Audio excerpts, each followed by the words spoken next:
Alors c'est vrai qu'il y a de ces moments dans notre vie quotidienne qui sont des indicateurs d'adolescence, qui nous montrent bien qu'on est entré dans une nouvelle phase. Je vous rassure tout de suite, c'est une phase transitoire. Alors prenons l'exemple du petit déjeuner, c'est tout à fait emblématique.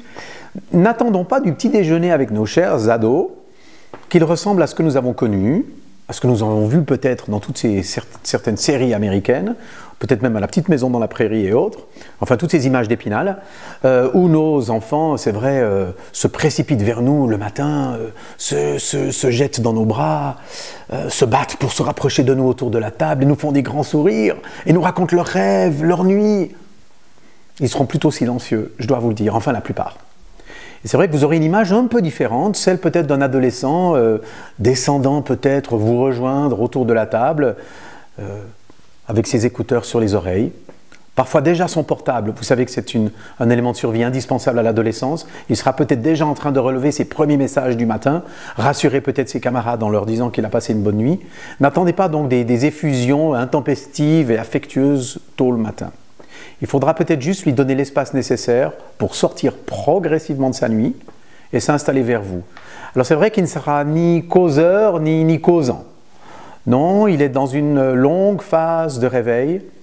Je dois quand même vous rappeler que le biorhythme d'un adolescent change radicalement. Vous savez bien que ses heures de sommeil ne sont plus du tout les heures qu'il a connues précédemment.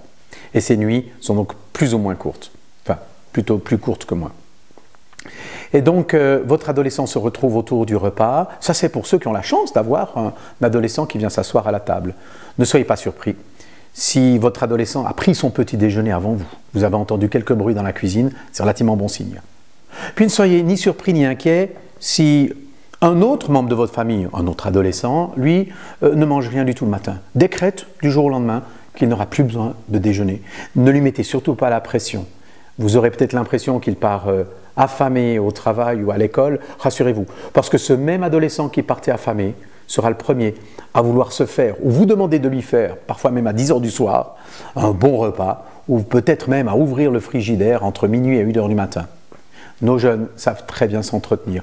À nous peut-être juste d'accepter ces différences, d'accepter ces moments avec patience, un zeste d'humour, en sachant que ce n'est qu'une phase transitoire dans laquelle ils se construisent.